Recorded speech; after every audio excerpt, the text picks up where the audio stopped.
कोई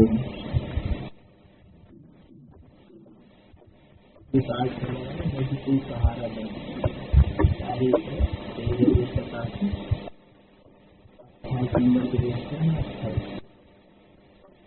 ओम शांति। एक ने कहा या दो तीन ने कहा?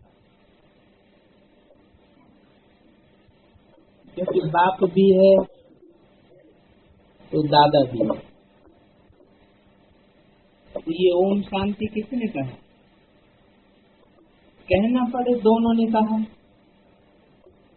क्योंकि तुम जानते हो दो आत्माएं हैं, एक आत्मा है, दूसरी परम आत्मा। इन सबको जीवात्मा कहा जाता है। तुम आत्मा भी यहाँ पार्ट बजाने आई हो, दूसरे घरों की बात नहीं है। बाबा भारत में ही आते हैं, भारत ही बर्थ प्लेस है। शिव जयंती भी मनाते हैं, परंतु अब कब और कैसे आते हैं ये किसी को भी पता नहीं। शिव तो निराकार को ही कहा जाता है, उनकी पूजा भी होती है। पूजा साकार की होगी या निराकार की? निराकार बिंदु को तो याद कर सकते हैं, पूजा करने के लिए बड़ा रूप चाहिए। और यहाँ बोला है शिव तो निराकार को कहा जाता है, उनकी पूजा भी होती है। पूजा किस रूप में होती है? बिंदु की तो पूजा हो नहीं सकती, तो जरूर उनका बड़ा रूप दिखाया शिवलिंग में। बिंदु भी रखते हैं और शिव का बड़ा रूप जिसमें वो प्रवेश करते हैं, लिंगाकार अर्थात निराकार की यादगार। निराकार का मतलब हाथ पांव नाक आंख कान की स्मृति नहीं रहती। देह और देह की इंद्रियों से परे की स्टेज में रहने वाला, निराकारी स्टेज में रहने वाला, ऐसे निराकारी स्टेज वाले की पूजा होती है। बाकी बिंदु को तो सिर्फ याद किया जाता। शिव जयंती भी मनाते हैं। जयंती अर्थात अंत में जय जयकार होती है। जो पाठ हो गया है वो भक्ति मार्ग में मनाते हैं, तो जरूर पहले कभी उसकी प्रत्यक्षता की जयंती हुई है, परंतु जानते नहीं है कि वो कब आए, क्या करके गए। आएंगे तो जरूर कुछ करके तो जाएंगे, तब तो सारी दुनिया में इतनी मान्यता और पूजा होगी। जैसे और महात्माएं आए, महापुरुष आए और चले गए, उनकी भी मान्यता है, लेकिन सबसे जास्ती मान्यता तो परमात्मा की है। हर धर्म में परमात्मा की मान्यता है,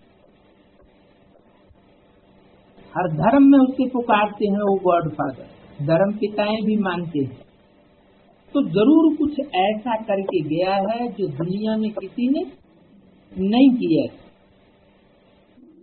अब तुम बच्चों को तो सब कुछ पता है, तुम कोई से भी पूछ सकते हो कि ये किसकी रात्रि मनाते हो।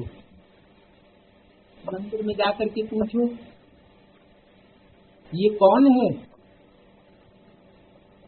इनका राज्य कब था, इनका परम पिता परमात्मा के साथ तुम्हारा क्या संबंध है। संबंध माना सम माना समान, बंध माना बंधन। समान बंधन तो तब बनेगा जब दोनों साकारी हो,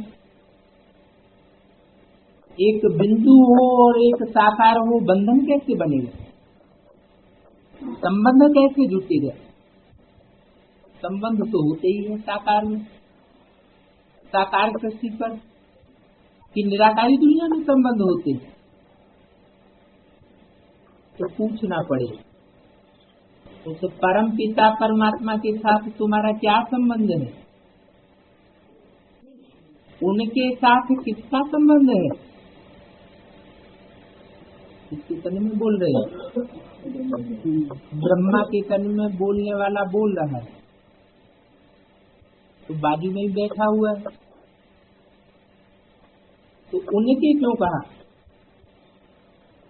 जरूर जो परमात्मा पार्ट है वो भविष्य में बजने वाला है, इसलिए दूर किया। नहीं तो इनके साथ तुम्हारा क्या संबंध है ये कहना चाहिए। जरूर कहेंगे उनके साथ सबका संबंध है। सबका मन 500 करोड़ जो भी है वो सबका बाप है, सबको वर्षा देकर के जाता है और जीवन मुक्ति का। इसलिए कहते हैं गॉड फादर है, फादर है तो सबको मिलना चाहिए। जो भी आत्माएं हैं सबका वो बाप है। परम पिता परमात्मा है तो जरूर पिता से सबको सुख का वर्षा मिलता होगा। इस समय दुख की दुनिया है, भले नई नई इन्वेंशन निकालते हैं, परंतु दिन प्रतिदिन दुख की कलाएं तो बढ़ती जाती हैं। तो इन्वेंशन निकालने वाले कोई सारी सृष्टि के बाप नहीं है, वो सब है उतरती कला। कितनी आफतें आती रहती, मनुष्य को दुख देखना ही, जब अति दुख होता है तो त्राही त्राही करने तब ही बाप आते। इस समय सभी मनुष्य मात्र मूर्त पलीती है, इसलिए इनको विशेष वर्ल्ड कहते, विषय विकारों वाली दुनिया। वहां सतयुग में दुख होता ही नहीं है। शास्त्रों में तो बहुत ग्लानि लिख दी इसकी, सतयुग त्रेता की। सतयुग के लिए क्या लिख दिया कि वहां भी राक्षस थे, हिरण्याकश्यप राक्षस था,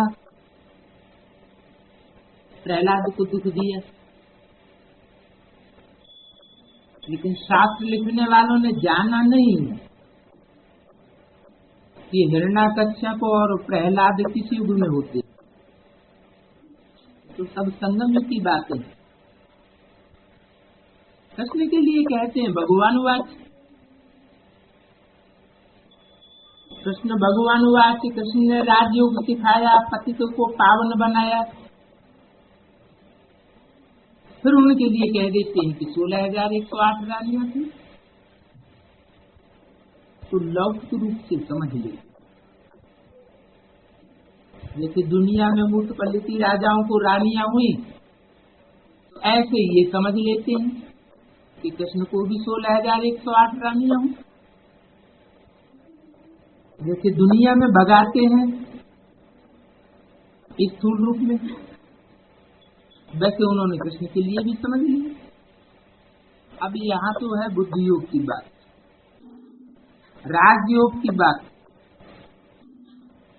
ये बुद्धि को भगाने की बात है, कोई स्थूल शरीर की बात नहीं है। बच्चे तो अब समझ गए ये ड्रामा बना हुआ है। इस समय सभी रावण अर्थात भूतों के वश में, ये भूत ही दुश्मन है।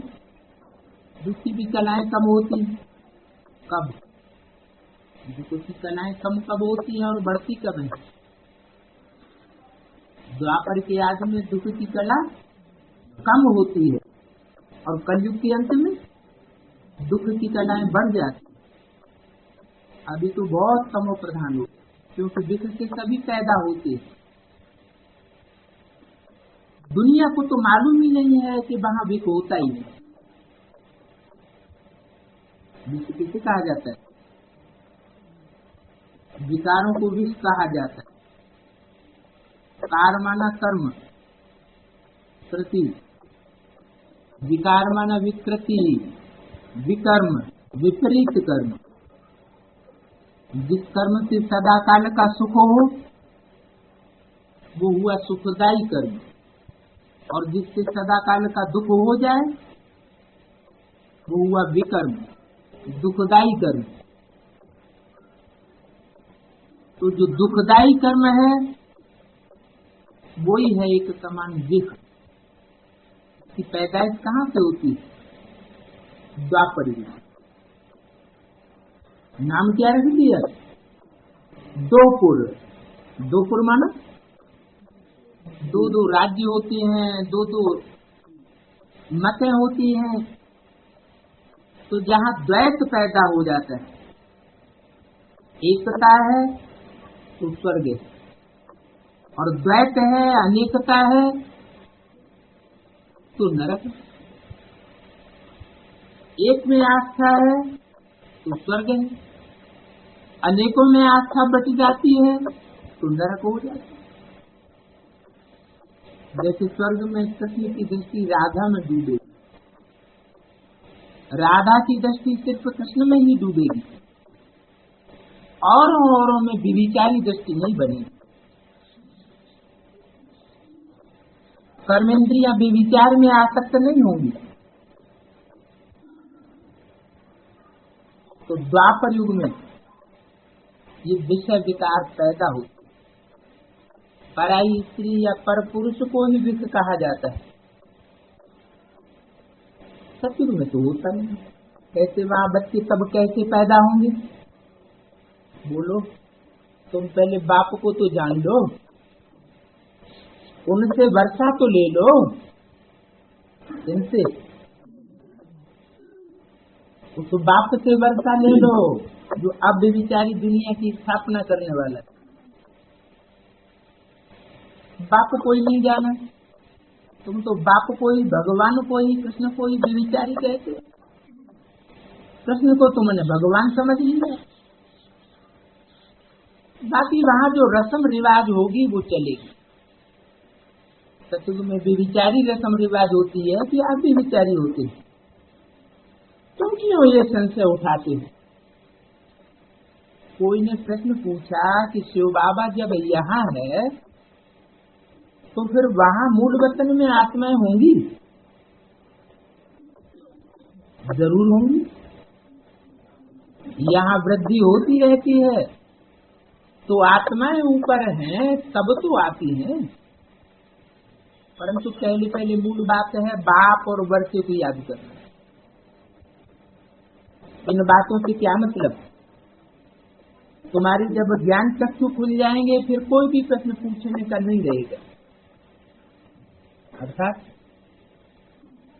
प्रश्न जब तक पूछ रहे हैं इसका क्या मतलब हुआ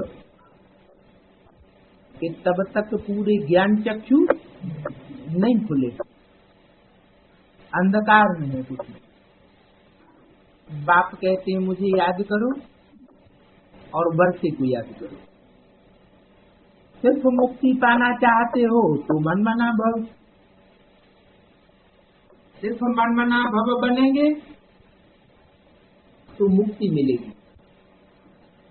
और जीवन मुक्ति, जीवन मुक्ति के लिए क्या करना पड़ेगा? मत्यागी भव, मेरे लिए यजन करने वाला बन,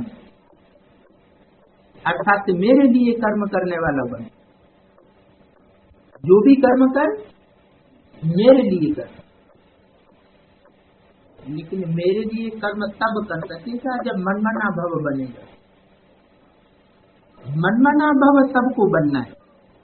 500 करोड़ मनुष्य आत्मा में से कोई भी ऐसी मनुष्य आत्मा नहीं है जिसको मनमना भव की स्टेज न प्राप्त करनी है।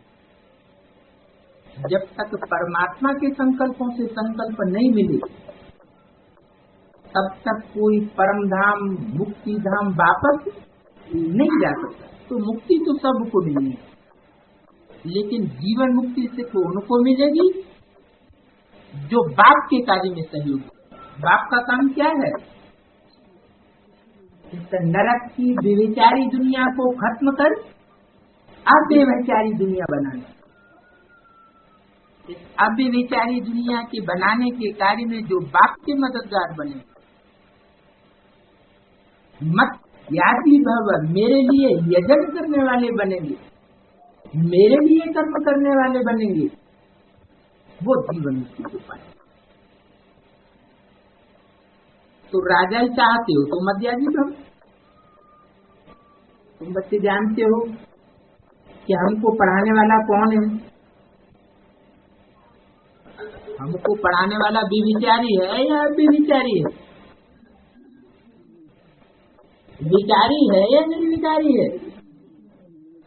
निर्विकारी पढ़ाने वाला है। टीचर जब निर्विकारी है तो स्टूडेंट भी निर्विकारी बनेंगे। चैतन्य डिब्बी में चैतन्य हीरा बैठा है, वो सत्य बाबा भी है। परमात्मा ही शरीर से बोलते। कोई मरता है तो उनकी आत्मा को बुलाया जाता है। उस समय ये ख्याल रहता है कि हमारे बाबा की आत्मा आई है, जैसे कि दो आत्माएं हो गई एक शरीर। वो आत्मा आकर के वासना लेती है। यूं तो है सब ड्रामा, परंतु फिर भी भावना का बाढ़ा मिल जाता है। जो ऐसी भावना करते हैं उनको प्राप्ति हो जाती है। आगे तो ब्राह्मण में कुछ ताकत थी तो आकर के बातचीत करते थे। अभी तो ब्राह्मणों को बुलाते ही नहीं। ये ज्ञान तो है नहीं कि हम आत्मा हैं। आत्मा वासना लेती है। बाबा तो वासना भी नहीं लेते, क्योंकि वह बाबा तो अभोक्ता है। आत्मा तो भोगती है। बाबा कहते हैं मैं अभोक्ता हूँ। तो एक शरीर में दो आत्माएं, कौन सी अभोक्ता हुई? शिव ज्योति बिंदु वो हुआ अभोक्ता, और जिसमें प्रवेश किया वो हुआ भोक्ता, भोगी। आत्मा तो वासना की मुरीद होती है। परमात्मा कोई वासना का मुरीद नहीं होता। मुरीद मन मरने वाला। परमात्मा कोई वासना के ऊपर मरने वाला नहीं होता है। कौन होता है? आत्मा है वासना की मुरीद होती है। मैं तो मुरीद नहीं हूँ वासना का। मैं तो सिर्फ आता हूँ पढ़ाने। मेरा तो ड्रामा में पार्ट है राजयोग की पढ़ाई पढ़ाने का। तुम्हारे को कहता हूँ मेरे साथ योग लगाने से तुम्हारे विकर्म दग्ध होंगे। समझाना है। शिव जयंती मनाते हैं। अब शिव तो निराकार है, जैसे आत्मा की भी जयंती होती है, परमात्मा की भी जयंती होती है। आत्मा शरीर में प्रवेश करती है, गर्भपिंड में प्रवेश करती है, तब तो जयंती नहीं होती। जयंती कब होती है? जन्मदिन कब मनाया जाता है? जब आत्मा गर्भ में प्रवेश करती है 5वें-6वें महीने में, तब जयंती या जन्मदिन मनाया जाता है। या जब बाहर प्रत्यक्ष होती है तब जन्मदिन मनाया जाता है। प्रत्यक्ष होती है तो जन्मदिन मनाया जाता है। वैसे परमात्मा भी जब इस संसार में प्रत्यक्ष होता है किसी नाम रूप से, परमात्मा पाठधारी के रूप से, तब उसकी असली जयंती है। आत्मा शरीर में प्रवेश करती। शिव ही पतित पावन है, जिसका ही आवाहन करते हैं कि आकर के इस रावण के दुखों से लिबरेट करो। ऐसे नहीं आए और पढ़ाई पढ़ा के चला जाए और हम अपने आप लिबरेट होते रहेंगे, दुख दर्दों से मुक्ति प्राप्त करते रहेंगे। नहीं, वो आकर के हमको दुखों से छुड़ाता है। इस समय 5 विकार सर्वव्यापी, आधा आधा है। जब रावण राज्य शुरू होता है तब और धर्म आते, सबको अपना अपना पार्ट बजाना है, दूसरे धर्म वालों को भी अपना पार्ट बजाना है। और मैं आता ही यहाँ। अब तुम बच्चे जानते हो से चैतन्य डिब्बी में कौड़ी से हीरा बनाने वाला बाप बैठा हुआ है। बाप स्वयं भी क्या है? हीरा है। वो हीरा बनाता है। किसको? हीरा माना हीरो। जिस चैतन्य डिब्बी में बैठता है उसको भी क्या बनाता है? हीरो बनाता है। काहे से हीरो बनाता है? कौड़ी से हीरा बनाने वाला है। कलयुग के अंत में आकर के कौड़ी जैसी बुद्धि बन जाती है। तो जो कौड़ी से हीरा बनाने वाला है वो ही सत्चित आनंद है, ज्ञान का सागर। जो मन बुद्धि रूपी आत्मा कौड़ी मिसल बन जाती है, कौड़ियों को याद करते करते, वो हीरे मिसल बनाए देता है। हीरे में और कौड़ी में अंतर क्या है? कौड़ी में अंधेरा ही अंधेरा, अज्ञानता ही अज्ञानता, और हीरे में रोशनी ही रोशनी। कौन सी रोशनी? ज्ञान की रोशनी से भरपूर बनाए देता है। तुम अब जानते हो, बाप याद दिलाते हैं तो याद करते हो, फिर भूल जाते हो, क्योंकि वो पोप आदि जो हैं उनको तो चैतन्य शरीर है। और बाप को अपना चैतन्य शरीर, अपना चैतन्य शरीर नहीं है। वो पराये शरीर में प्रवेश करता है, पराये राज्य में आता है, पराये देश में आता है, तो वो पोप आदि तो नामी ग्रामी, उनकी किसी भी महिमा होती है। यहाँ तो ये डिब्बी में छिपा हुआ हीरा बैठा हुआ है, कोई जानते ही नहीं है कि वो एक ही बार आते हैं। बच्चे तो जानते हैं कि बाबा इनमें बैठा है, ये हमारा सत्य बाबा है, सत्य टीचर है, क्योंकि ये पाठशाला है ना, घर का घर भी है और पाठशाला भी है। तुम्हारे में भी कोई भूल जाते हैं, चलन से ही सब कुछ पता लग जाता है कि भूलने वाले बच्चे कौन से हैं और स्मृति में रखने वाले बच्चे कौन हैं, किस समय स्मृति में रहता है, किस समय भूल जाते हैं, एक्ट से ही पता लग जाता है। कोई बच्चे तो थोड़ी परीक्षा लेने से ही फां हो जाते हैं।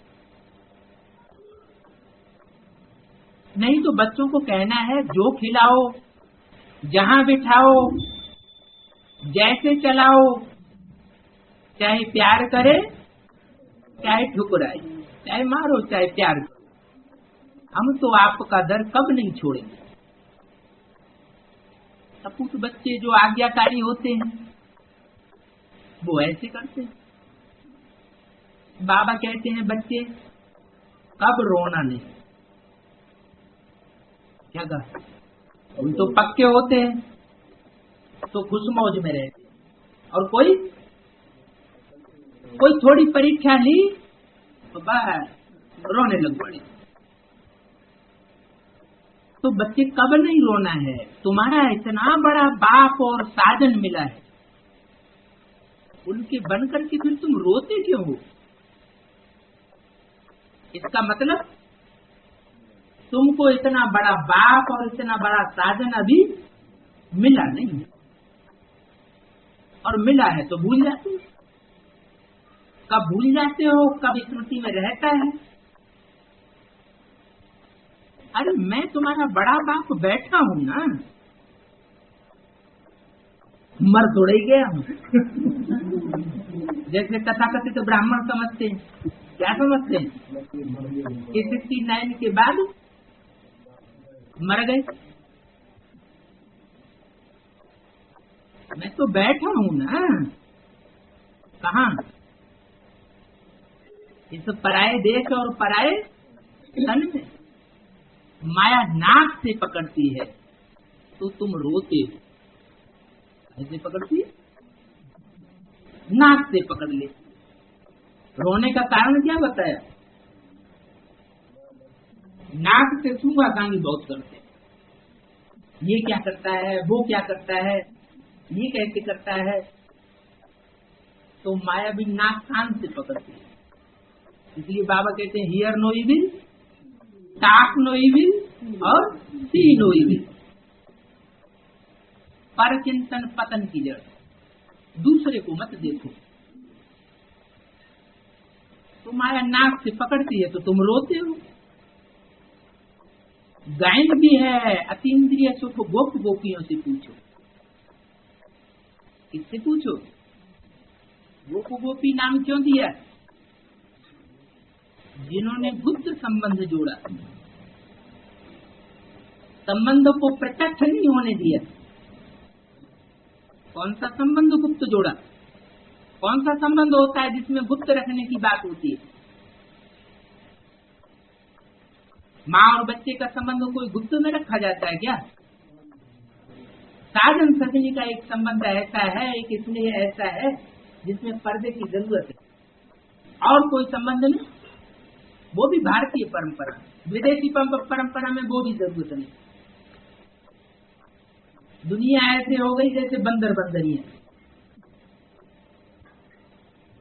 तो तुम सब हो गोप गोपियां। गोप गोपी अर्थात जिन्होंने गुप्त संबंध जोड़ा है। किसके साथ? परमात्मा बाप के साथ। गोपों ने कैसे जोड़ा? गोपों ने जोड़ा या गोपियों ने जोड़ा? दोनों ने जोड़ा। उस गुप्त संबंध की बात गोप भी जानते हैं और गोपियां भी जानती हैं, और दुनिया नहीं जानती। कितने हैं गोप गोपियां? 16,108 आत्माएं हैं जो उन्होंने पवित्रता के विरुद्ध धारण किया। बाकी तो पवित्रता का विरुद्ध धारण ही नहीं करते, ब्राह्मण बनते ही नहीं पक्के। नंबरवार पुरुषार्थ संसार 16,108 ही ब्राह्मण बनते। तो जो पवित्रता का विरुद्ध धारण करते हैं, योगी बनते हैं, पवित्र बनते हैं, वही राजाई प्राप्त करते अथवा राजघराने में आने के हकदार बनते हैं। परमात्मा आता किस लिए? राजाई प्राप्त कराने के लिए, राजयोग सिखाने के लिए। कोई प्रजा योग सिखाने के लिए तो नहीं आता, परंतु माया भुलाए देती है। बाप पर कुर्बान जावे, बलिहार जावे, वो अंदर याद रहे तो खुशी हो। कुर्बान जाना माना मर जाना, बलि चढ़ जाना। बल परमात्मा बाप के ऊपर कुर्बान हो जाना पड़े, मर जाना पड़े, तो भी दिल में कोई दुख नहीं आए। यहाँ तो बच्चे छोटी छोटी बातों पर रोने लग पड़ते। तुम बच्चे अभी जानते हो बाबा सच्चा सच्चा इंद्र है। इंद्रमन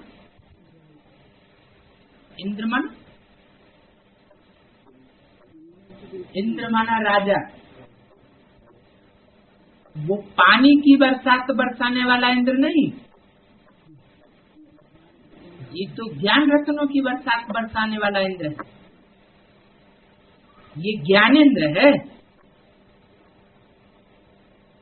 इंद्र लठ मिलता है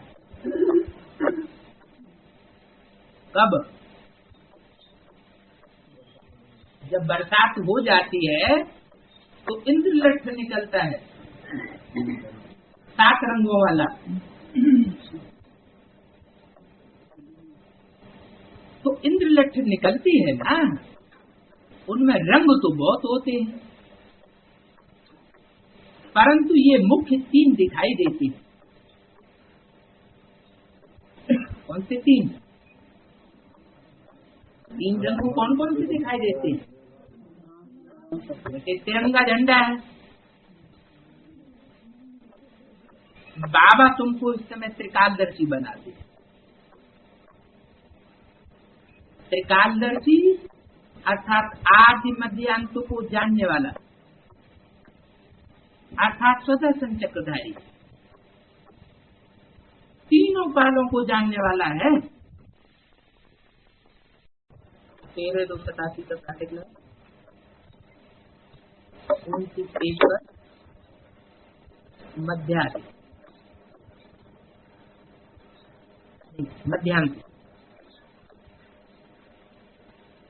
तो ये ज्ञानेंद्र की निशानी है जो तुम त्रिकालदर्शी सुदर्शन चक्रधारी बनते हो। ये बातें तुम अपने से ही मिलाएंगे।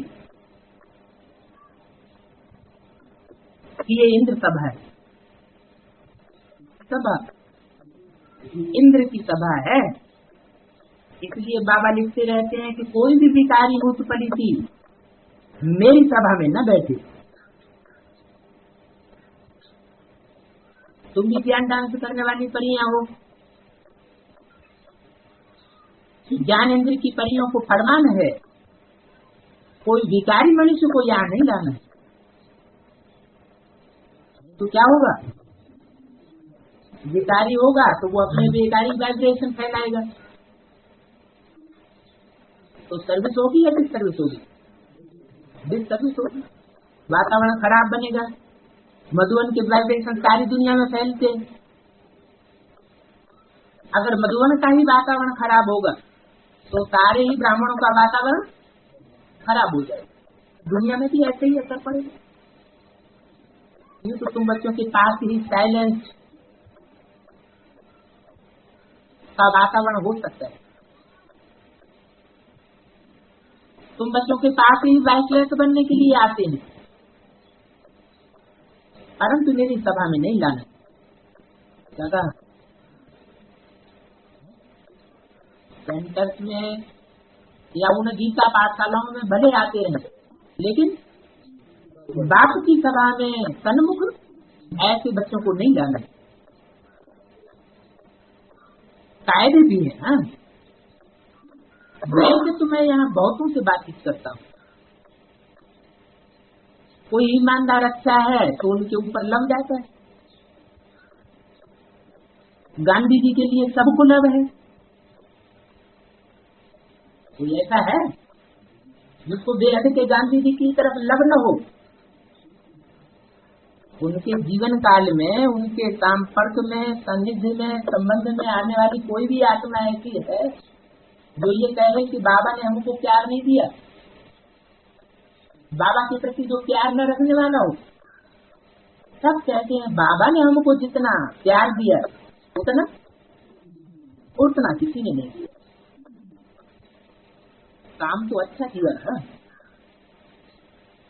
काम अच्छा किया तो सबको उनके प्रति लग जाता है। इस बने बनाए ड्रामा को भी समझना है। हूबहू रिपीट हो रहा है, कोई का दोष नहीं है।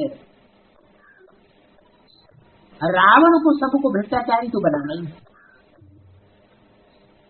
इन सब बातों को तुम बच्चे ही जानते हो, और कोई क्या जाने। पति तो पावन कहते हैं, परंतु वो कौन है ये नहीं जानते। उसके नाम के साथ वो उसकी महिमा करेंगे क्या? पति तो पावन सीताराम, परंतु वो कौन है सीता और राम ये जानते ही नहीं। अपन को ही भगवान कह देते। तो क्या हर एक पति तो पावन है? अगर हर एक पतितों को पावन बनाने वाला है फिर अभिविचारी दुनिया पैदा होगी? दुनिया अभिविचारी बनेगी क्या? कुछ भी समझते नहीं। जो अपन को ईश्वर कहते हैं वे सबसे जाति भ्रष्ट है। जिन्होंने सिखाया है वो तो बड़े हो गए, अपनी बैठ पूजा कराते हैं। वो हरणा कश्यप का पार्ट प्रैक्टिकल में करना है। हरणा कश्यप किसे कहते हैं? जो अपन को भगवान कहते हैं, वास्तव में भगवान का जो प्रैक्टिकल पार्ट हो, उसको अपन को भगवान कहने की भी दरकार नहीं पड़ेगी, तो सबसे साबित हो जाएगा। सच्चाई को सिद्ध करने की जरूरत नहीं है। जो सिद्ध करते हैं वो कभी प्रसिद्धि नहीं पाएगा। तुम तो वही हो जिन्होंने कल पहले भी बाबा को मदद की थी इस बात में, और इस दुनिया को पावन बनाने में मदद की थी। तो पावन दुनिया बनाने के लिए तुम मददगार हो या विघ्न पैदा करने वाले हो?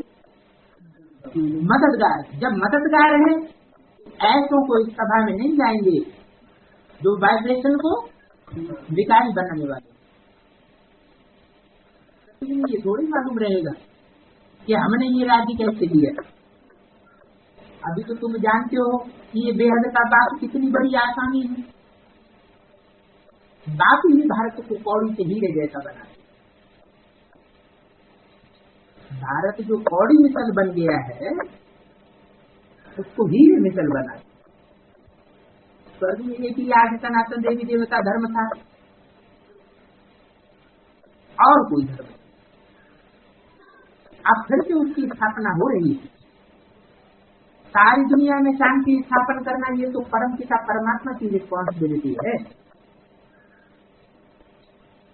और कोई भी इसे सारी दुनिया में शांति स्थापन नहीं कर सकता। इब्राहिम बुद्ध क्राइस्ट भले इस दुनिया में आए, लेकिन दुनिया अशांत होती गई है, शांत हुई, और ये अशांति बढ़ती चली गई। वो बाप ही आकर के सबको धन का धनी सब बनाते हैं, और जितने भी आते हैं वो सब निर्धन का बनाते हैं। आप समझाते हैं तुम निर्धन के क्यों बने हो, क्या कारण हुआ जो तुम निर्धन के बने। आप बताते हैं कि रावण राज्य कब से शुरू हुआ। तुम इस समय वो ईश्वरीय औलाद,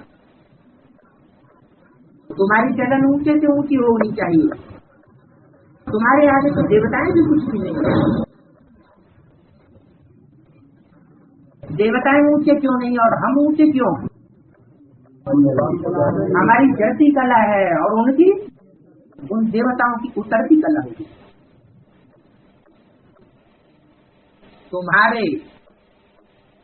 तुम्हारे आगे ये देवताएं भी कुछ भी नहीं है। इसकी तरफ इशारा किया है। तुम्हारे किससे कहा जाएगा? जो सन्मुख बैठे हुए होंगे। और देवताएं तो भविष्य में बनने वाले हैं। तो सन्मुख रहने वाले बच्चे कौन कौन हुए? ब्रह्मा के लिए कभी तुम्हारे नहीं बोला, क्या बोला? इन्हीं के लिए। यानी ब्रह्मा सरस्वती जैसी आत्माएं तो सतयुग में जाके देवता बनेगी, नर से क्या बनेगी? प्रिंस बनेगी, तो देवता बनेगी। वो डायरेक्ट बाप के ईश्वरीय बच्चे नहीं बनते। डायरेक्ट बाप ईश्वर से वर्षा नहीं लेते।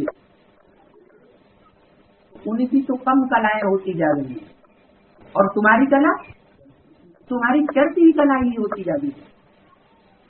इसलिए इस समय तुम्हारे में बड़ी राइटी चाहिए। अतीन्द्रिय सुख भी गोप गोपियों का ही गाया हुआ है। किस समय का गाया हुआ है? अंत समय का ये सुख गाया हुआ है। अंत समय का क्यों? अतीन्द्रिय सुख गोप गोपियों का अंत समय का क्यों है? जब तक इंद्रियों के सुख में रमे हुए हैं, इंद्रियों का सुख लेने की आकांक्षा है। परमात्मा बाप से भी समझते हमको इंद्रियों का सुख मिले, तब तक अतीन्द्रिय सुख की अनुभूति नहीं हो सकती। तो संपन्न स्टेज जैसे जैसे जिनकी होती जाएगी, वो अंत समय में अतीन्द्रिय सुख की अनुभूति करेंगे। इंद्रिय सुख तो अल्पकाल का होता है और अतीन्द्रिय सुख सदा काल का, क्षणभंगुर नहीं होता है। ऐसे ने वो नहीं कहा है कि अतीन्द्रिय सुख लक्ष्मी नारायण से पूछो, ऐसे क्यों नहीं कहा? लक्ष्मी नारायण जब बन जाते हैं तो वो तो उन्होंने प्राप्ति कर ली, सतयुग में लक्ष्मी नारायण। परंतु गोप गोपियों के लिए ये बात कही है, जो गुप्त पुरुषार्थी है, लक्ष्मी नारायण बन जाएंगे तो संसार में प्रत्यक्ष हो जाए। तो तुम गोप गोपियां हो, ईश्वरीय औलाद, देवताएं बनते हो फिर डिग्री कम हो जाती है, राजाएं कितना दबदबे से चलते हैं, परंतु वो सब है समूह पर। जब लक्ष्मी नारायण ही अंतिम जन्म में पतित है, जो फिर अब पावन बनते हैं, तो बाकी भी सब पतित ठहरे ना। ये लोग ब्रह्मा का चित्र देख करके बहुत मुझते, तो तुम बच्चों के पास लक्ष्मी नारायण का चित्र एक त्रिमूर्ति सहित है और एक बिगर त्रिमूर्ति का भी है। कौन सा चित्र? लक्ष्मी नारायण का। जो बिगर त्रिमूर्ति का चित्र है उसमें सिर्फ शिव दिखाया हुआ है, तो दोनों रखना चाहिए। लक्ष्मी नारायण का त्रिमूर्ति शिव वाला भी चित्र रखना चाहिए और शिव का चित्र भी रखना चाहिए। दोनों में क्या अंतर हुआ? जिसमें सिर्फ शिव का चित्र है, ज्योतिबिंदु शिव, वो लक्ष्मी नारायण कौन थे? और जिसमें त्रिमूर्ति शिव का चित्र है, वो लक्ष्मी नारायण कौन थे? जिन्होंने तीन मूर्तियों को पहचान लिया मन बुद्धि से कि आखिरी में वो तीन मूर्तियां कौन सी हैं, कौन सा उनका प्रैक्टिकल स्वरूप है, वो हुए संगम की लक्ष्मी नारायण, जो डायरेक्ट नर से नारायण बनने वाली आत्मा है।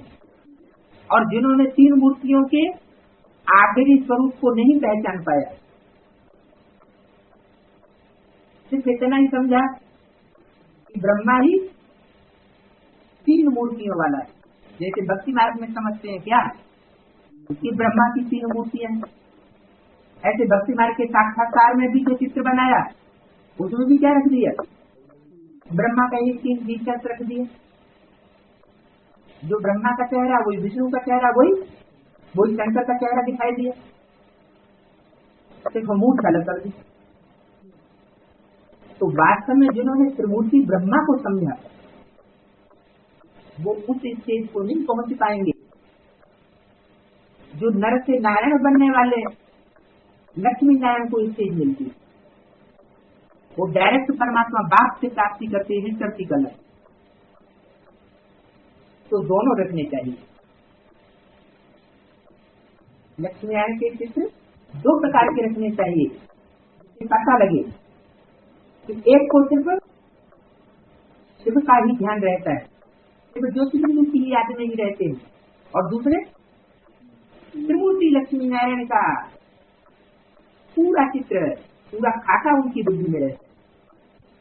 अगर कुछ ब्रह्मा के लिए बोले तो कहो अच्छा हम ये चित्र उठाइए, ये देखो शिव बाबा तो ठीक है ना, निराकार बाप की स्थापना कैसे करेगा? साकार तो चाहिए। सृष्टि कैसी होती है? निराकार होती है, साकार होती है? सृष्टि तो साकार होती है। देवताओं की सृष्टि भी साकार होगी, ब्राह्मण भी साकार होते हैं। निराकार से क्या निराकारी वर्ष चाहिए? सिर्फ निराकारी वर्ष से काम चलेगा? निराकार से तो निराकारी ज्ञान रत्नों का वर्षा मिल जाए, तो कैसे शरीर में आवे? ब्रह्मा द्वारा ही स्थापना दिखाती, वही ब्रह्मा फिर पालना के निमित्त बनता है। कौन सा ब्रह्मा? जो स्थापना का कार्य करके दिखाते। काय की स्थापना? बस ब्राह्मणों की पालना, ये भी ठीक है। जो ब्राह्मणों की स्थापना के निमित्त बनते हैं ब्रह्मा, वो ब्राह्मणों की पालना भी करते हैं प्रवेश करके। फिर इतने से ही काम नहीं चलता, हमारी है डबल मशीनरी, दूसरों को ब्राह्मण बनाना और ब्राह्मणों को देवता बनाने की मशीनरी। तो ब्रह्मा द्वारा ही ब्रह्मा से ब्राह्मण और ब्रह्मा से ही देवता भी बनते हैं। तो वो ही ब्रह्मा फिर पालना के निमित्त बनते हैं। जो देवता धर्म की स्थापना करने के निमित्त बनते, वही पालना करने के भी निमित्त बनते। किस रूप में? विष्णु रूप में 4 भुजाएं दिखाई जाती, जैसे महालक्ष्मी में 4 भुजाएं दिखाई जाती। तो महालक्ष्मी का 4 भुजाओं का रूप सतयुग का हुआ या संगम युग का हुआ? संगम युग का रूप है। 4 आत्माएं हैं, विशेष सहयोगी मददगार परमात्मा के कार्य में 100%। लक्ष्मी नारायण ही ब्रह्मा सरस्वती बनते। जरूर ब्रह्मासन में आवे तब तो ब्रह्मा पैदा हो, नहीं तो इतने बच्चे कैसे हो सकते? ये ब्रह्मा के बच्चे ब्रह्मा कुमार, तुम भी ब्रह्मा कुमार हो। इन्हें बताओ, प्रजापिता ब्रह्मा बिगड़ शक्ति कैसे बचेंगे? जब शक्ति साकार होती है तो प्रजापिता भी साकार होना चाहिए। ऐसे नहीं कि प्रजापिता ब्रह्मा सूक्ष्म वतन में होगा। ये अब नई शक्ति रच रही है। वो तुम भी प्रजापिता ब्रह्मा की औलाद, परंतु तुम प्रजापिता ब्रह्मा को मानते नहीं, और हम जानते भी हैं और मानते भी हैं। उनसे ब्राह्मणों से कहो, उन तथाकथित ब्राह्मणों से कहो कि बाबा ने तो बोला हुआ है, कि उन ब्राह्मणों से पूछो कि तुम अपने को ब्राह्मण कहते हो तो तुम्हारा ब्रह्मा कहाँ है? कहेंगे सूक्ष्म वतन में। तुम्हारा ब्रह्मा बाप सूक्ष्म वतन में, और तुम यहाँ पैदा हो गए। अगर अभी ब्राह्मण नहीं बनेंगे तो फिर देवता भी नहीं बन सकते। क्या अभी अगर इस जन्म में तुमको देवता बनना है तो तुमको प्रैक्टिकल में ब्रह्मा बाप का बच्चा ब्राह्मण भी बनना पड़े। अगर ब्रह्मा बाप का बच्चा ब्राह्मण नहीं बनेंगे तो तुम इस जीवन में देवता भी नहीं बन सकते। हमारी पढ़ाई तो ऐसे ही हो गई, जैसे कोई डॉक्टरी पढ़ाई पढ़ाने वाला कहे कि हम तुमको डॉक्टर बनाएंगे अगले जन्म में, पढ़ाई तुम यहाँ पढ़ो। ये भी समझते हैं, यहाँ आएंगे वही जिनका सैंपलिंग लगता होगा। बाप कितना अच्छी रीति समझाते हैं, बाबा हर एक की अवस्था को भी जानते हैं। कोई किस चीज का भूखा है, कोई किस चीज का भूखा है, कोई फैशन का भूखा है। बाबा से आकर के पूछो, बाबा हम ठीक ठाक चल रहे हैं, ये हमारी बात राइट है या रंग है? बाबा भी समझे इनको डर है, तब तो पूछते हैं। गांधी बुद्धों को कितनी मदद की, परंतु उसने खुद नहीं खाया। जिसने मदद की उनके ही काम में सब कुछ लगाई दिए, सब बच्चों के लिए करते थे।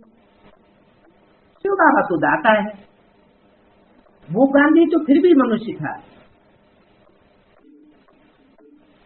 क्या वो गांधी तो फिर भी मनुष्य था। मनुष्य कैसे होते हैं?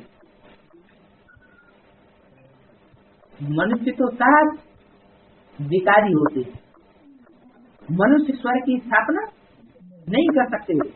गांधी जी कहता था क्या कि राम राज्य चाहिए, लेकिन राम राज्य स्थापन नहीं करते, और ही क्या स्थापन हो गया, और ही रावण राज्य स्थापन। ऐसे ही बेहद की ब्राह्मणों की दुनिया में जो गांधी, वो भी कहते थे क्या कि हम स्वर्ग स्थापन करेंगे, स्वर्ग में जाकर के प्रिंस बनूंगा, दिल्ली राजधानी। फिर हुआ क्या? और ही नरक बन गया।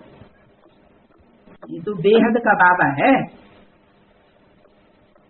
ये कोई भारत का बापूजी नहीं है। माना 69 तक सिर्फ भारत में ही सेवा केंद्र खुले। जब 69 में बाबा ने शरीर छोड़ दिया तो विदेशों में सेवा केंद्र खुलना शुरू हुए।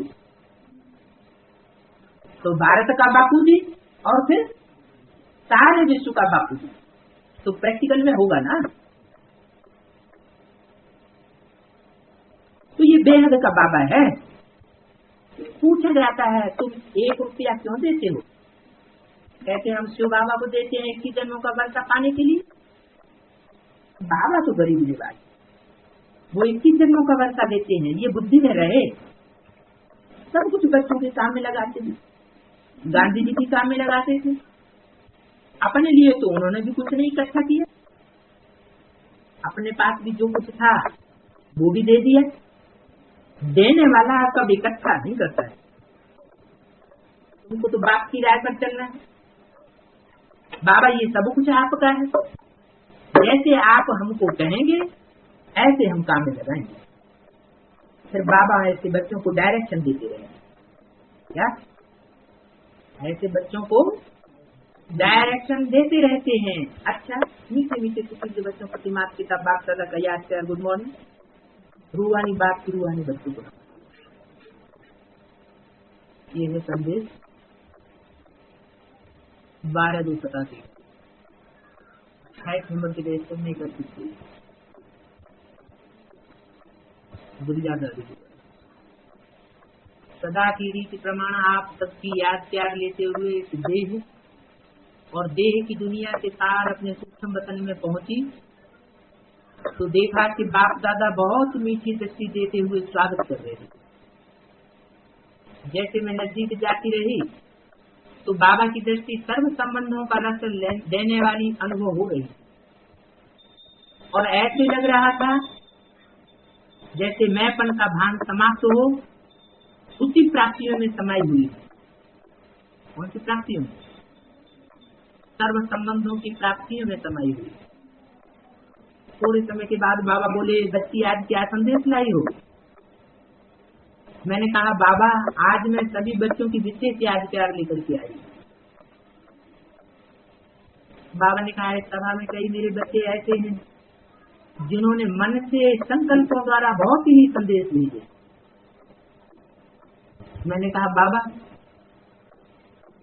वो तो हर एक की दिल जाने और आप दिलाराम जाने, मैं तो बीच की संदेश ही थी।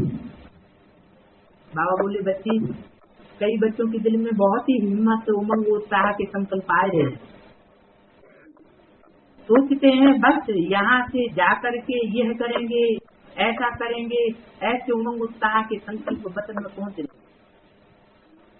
बच्चे यही उमंग उत्साह अपने जीवन के लिए सदा पेशी का साधन अनुभव करेंगे और अन्य आत्माओं के लिए भी ये उमंग उत्साह ही एक वरदान का काम करेगा, वरदान बन जाएगा।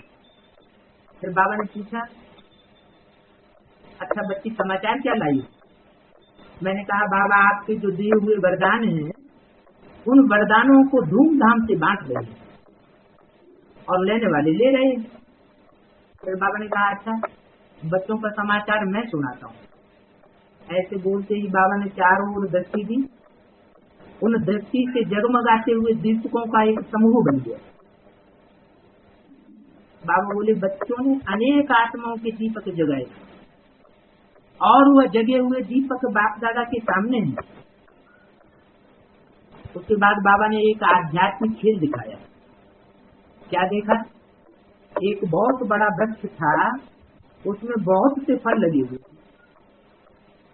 और एक ही वृक्ष में वैरायटी प्रकार के फल लगे और वो इतने बढ़िया थे जो उनका रंग रूप देखकर ही दिल खुश हो रही। बाबा उस वृक्ष के नीचे ले गए और संकल्प से सभी बच्चों का सेकंड में आवाहन किया तो बहुत बड़ा संगठन हिम्मत हो गया। बाबा ने कहा सभी इस वृक्ष के सर्किल में खड़े हो जाओ। सभी वृक्ष के चारों ओर सर्किल में खड़े हो गए तो बाबा ने वृक्ष की ओर देखा बाबा की दृष्टि वृक्ष पर जाते ही वृक्ष की डालियां ऑटोमेटिक नीचे आने लगी और उसमें लगे हुए फल स्वतः ही टूट टूट करके आने लगे। इसके पास ना बाबा के पास आने लगे। वृक्ष एक था लेकिन फल 3 भागों में बट गए। कौन से 3 भाग? भाग कौन से? वृक्ष में 3 भाग है ना, दाईं ओर के बाईं ओर की डालियां और बीच का तना, जो आदि से लेकर के अंत तक अपने धर्म में पक्के रहने वाले, जो दाईं ओर के धर्मों में कन्वर्ट हो जाते और जो बाईं ओर के धर्मों में कन्वर्ट हो जाते। तो वृक्ष एक और 3 भागों में बट गया। किसी के आगे तो ढेर सारे फल आते ही गिर गए, किसी को थोड़ा फल लेने की मेहनत करनी पड़ी, मेहनत के बाद मोहब्बत का फल प्राप्त हुआ और कोई को स्वतः ही मिला। किसी को फल लेने की इच्छा थी लेकिन ले नहीं पाए, तो देख देख करके खुश हो रहे थे कि इनको फल मिला, इनको फल मिला। जो फल लेने की इच्छा रखते थे ले नहीं सकते थे, बाबा उनके सामने आए और कहा, बच्चे तुम ये फल खाना चाहते हो तो सिर्फ बाबा बोलो और फल तुम्हारे मुख में आ जाएगा। बाबा तुम्हारा मददगार है। इसी रीति ये बहुत सुंदर खेल चल रहा है। फिर बाबा ने पूछा, बच्चे इसका रहस्य समझा? किसका? वैरायटी प्रकार के फलों के वृक्ष का रहस्य समझा? वैरायटी प्रकार के फल है ना, अलग अलग धर्मों की अनेक प्रकार की आत्माओं का वृक्ष था। चैतन्य वृक्ष की बात है, ब्राह्मणों की दुनिया की ही बात है। तो मैं मुस्कुराने लगी। तो बाबा बोले, देखो इस सभा में मेरे 3 प्रकार के बच्चे बैठे हुए हैं। एक है मेरे कनेक्शन में आने वाले बच्चे, कनेक्शन माना संबंध में आने वाले बच्चे, जो प्रैक्टिकल संबंध में आते हैं। प्रैक्टिकल संबंध कैसे बनता है? सूक्ष्म वतन में, मूल वतन में, साकार शक्ति पर साकार शरीर से ही प्रैक्टिकल कनेक्शन बनता है। साकार इंद्रियों के थ्रू ही प्रैक्टिकल कनेक्शन बनते हैं। तो एक है मेरे कनेक्शन में आने वाले बच्चे और दूसरे हैं मेरे रिलेशन में आने वाले बच्चे। घर वाले ज्यादा कनेक्शन में होते हैं या रिलेटिव ज्यादा कनेक्शन में होते हैं? घर वाले ज्यादा प्रैक्टिकल कनेक्शन में रहते हैं और रिलेशन में तो संबंधी कहे जाते हैं, दूर के संबंधी नजदीक के संबंधी भी होते हैं। और तीसरे हैं मेरे रियलाइजेशन, मेरा रियलाइजेशन करने वाले बच्चे। बाबा ने कहा जो कनेक्शन वाले हैं वो बहुत अच्छा है। ऐसे तो कैसे हैं, फल देख देख करके खुश भी होते हैं लेकिन स्वीकार करने की हिम्मत कम है। अरे ये क्या बात हुई? कनेक्शन में आने वाले हैं लेकिन उसको अपना बुद्धि से स्वीकार कर लें, मन बुद्धि से उसको अपना लें। जिनका मन बुद्धि से अपनाना हो जाएगा उनकी पहचान क्या होगी, कैसे पता चलेगा? कोई मधुबन में रह करके भी बुद्धि बाहर जाती है तो उनको कहेंगे स्वीकार किया। अगर मधुबन में रह करके भी बुद्धि बाहर जाती है तो इसका मतलब उन्होंने बाबा को दिल से अभी स्वीकार नहीं किया है। तो स्वीकार करने की हिम्मत कम है और रिलेशन वाले थोड़ा सा पुरुषार्थ कर उस फल को प्राप्त कर लेते हैं, लेकिन थोड़ी मेहनत करनी पड़ती है। परंतु रियलाइजेशन करने वाले बच्चों को हर कर्म में प्रत्यक्ष फल प्राप्त होने की सिद्धि मिल जाती है। तो रियलाइजेशन करना अच्छा हुआ या सिर्फ कनेक्शन जोड़ना अच्छा हुआ? संबंध तो सब जोड़ लेते हैं, लेकिन नंबर किस बात में बनते हैं? जिन्होंने रियलाइज कर लिया और रियलाइज करके उस संबंध को निभाया, उनको नंबर मिलते हैं।